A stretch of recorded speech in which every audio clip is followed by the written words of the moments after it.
I opened one of my old journals and saw something there that stopped me cold. I had known the truth years before that. I just hadn't let myself act on it. And what hit me hardest wasn't what I wrote exactly. It was how long I had known what I needed to do and I didn't do it. In this video, we'll talk about why we learn to silence our inner voice and how to start hearing again when it matters most, particularly if you're going through a transition in your life right now and aren't sure what to do next.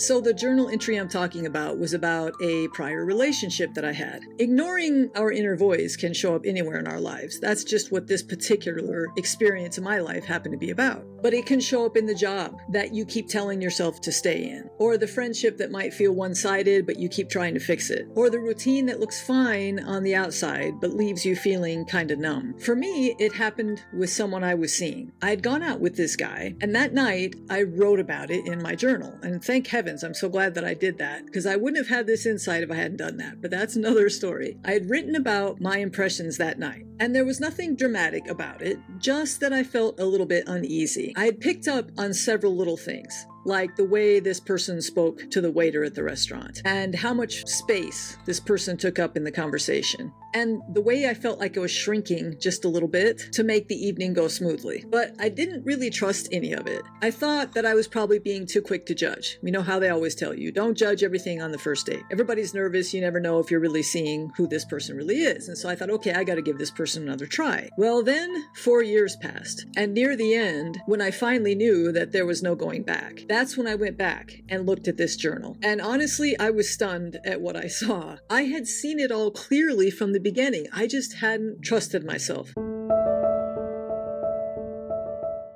So this realization really shook me. This was a turning point in my life because I saw staring at me in black and white proof that my intuition was right all along and that I had this clear voice inside of me and I had just dismissed it. If I had not written those words down that night, I might have never seen how clearly my intuition speaks to me or how completely I talked myself out of listening to it. So when I saw that, it changed something. And I'm like, so why do we do this? Why did I do this? Why do we turn down the volume on these little sensations that we get? Here's what I kind of came to understand. There are a lot of reasons that we learn in our society and our culture to quiet the inner voice, but there are a few that seem to come up again and again, at least in my life and in the lives of those people that I've worked with or been close to. So I think the first one is that we were kind of taught to doubt what we feel. Somewhere along the line, we got the message, either directly or indirectly, that our emotions weren't reliable.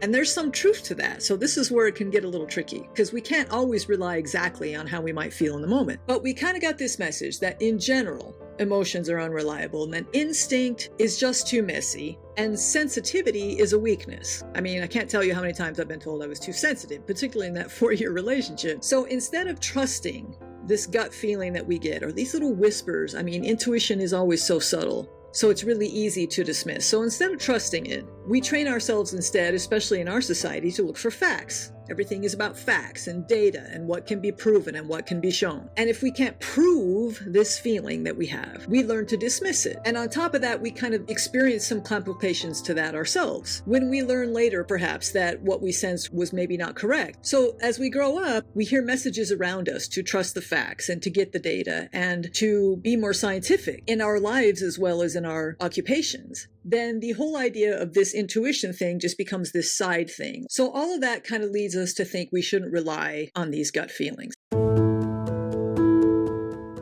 The second reason, and I think this one might be one of the biggest ones, is that we don't want to make the wrong call. I didn't want to make the wrong call after that date. I didn't want to dismiss someone who might be a very good possibility as a partner in my life. We don't want to be unfair, especially to other people. But in any situation, we're afraid of making the wrong call. And that instant gut feeling that we get, it's hard to trust that because what if it's wrong? Trusting your gut often means making quick decisions. So it feels safer to wait until we have more information, until the data is in, until we have a good enough reason to act when it's like very clear and those facts are clearly there. Of course, by that time in my situation, I was already attached to this person. So by then, of course, it's much more difficult to make that change. That was my error. And often that happens to us in other areas of life too. We can take that job that maybe we knew wasn't right for us, and then we understand within the first couple of weeks this was a big mistake, but we hang in there because it was hard to get the job. We don't have to start all over again. We think, oh, maybe we're wrong. We just need to hang in there.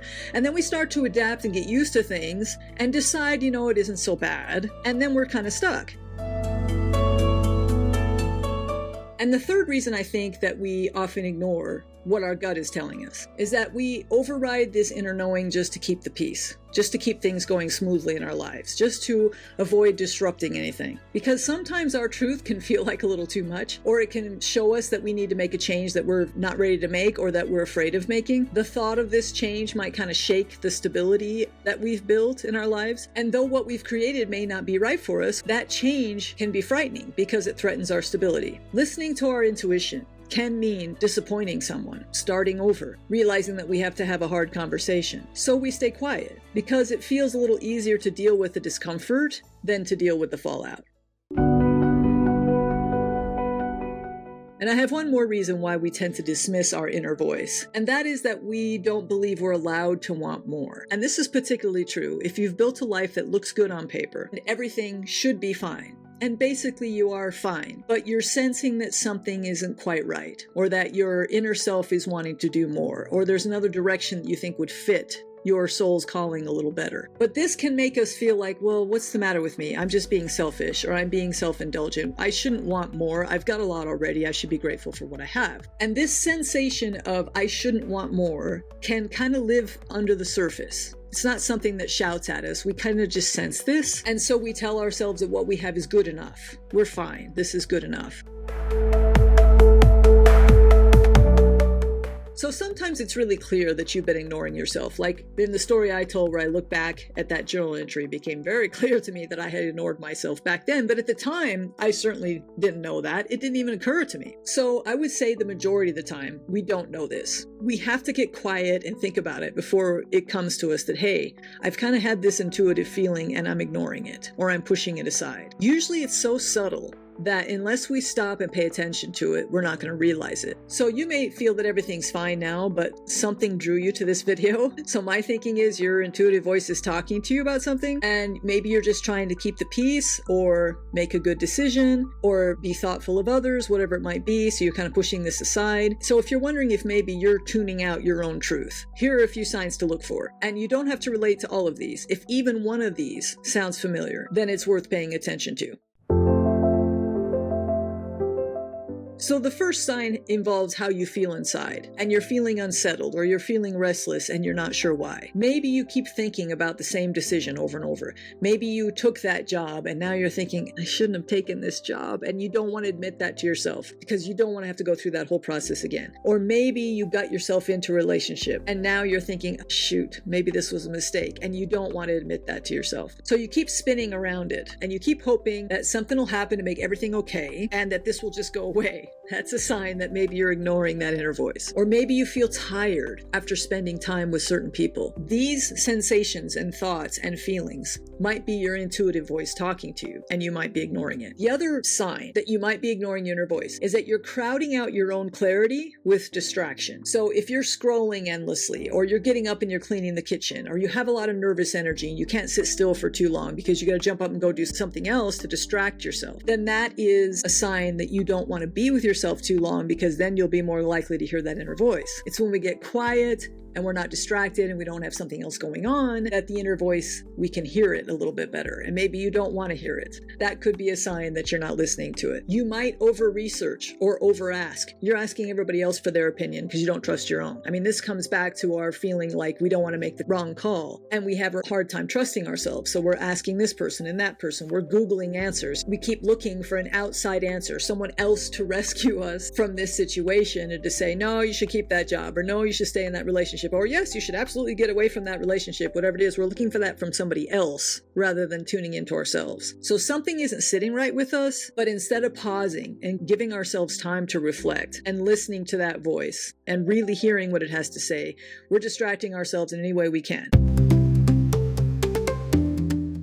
On the whole, if you've got your inner voice talking to you and you're going, but what if I'm wrong? Or what if I'm just being emotional? Or what if I'm just being too sensitive? You're rationalizing what you're feeling instead of honoring it. And I can tell you from experience, that's not a good idea. Yes, we can have emotions that fluctuate, but that's different than your inner voice. Your inner voice is usually more steady. If it has a message for you, it keeps coming back with that message in a very steady, quiet, calm way. If you're feeling emotional on the job one day, does that mean the job's wrong for you? That's not what I'm talking about. I'm talking about you're going about your job, you're doing your job, you're managing basically okay, but your inner voice is saying, you know what, this isn't right for you. This isn't going to take you where you really wanted to go. Remember where you really wanted to go? This is going to take you there.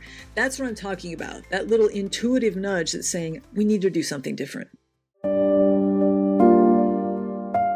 So if your voice is talking to you like this, and if you're sensing there is something that needs to change, the good news is that you don't have to go digging for some big dramatic revelation. You don't have to make some huge change that's going to upset everything in your life. A lot of times I think we get caught up in either or thinking. Either I totally ignore this voice, or I totally upset everything in my life at this very moment. And that's scary. So we take plan A.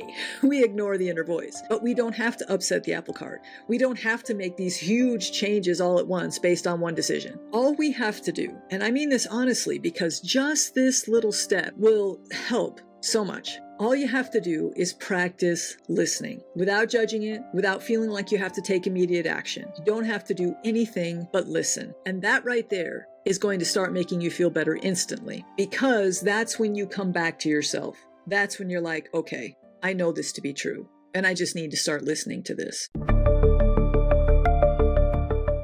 If you're ready to start tuning back in to that inner voice, I've got a couple tools that can help you. One is completely free. It's called the Signals Journal, and it'll help you spot the subtle clues that your life might be asking you for a change. If you're ready to go even deeper, your next story roadmap can help you reconnect with what matters and start making decisions that actually feel like yours. So I hope that's helpful. We're going to talk more about listening to your intuition and the clues life is giving you, and then what you can do with those clues to figure out really what you should do next. And meanwhile, understand that your life is plotting something, so you might as well start eavesdropping.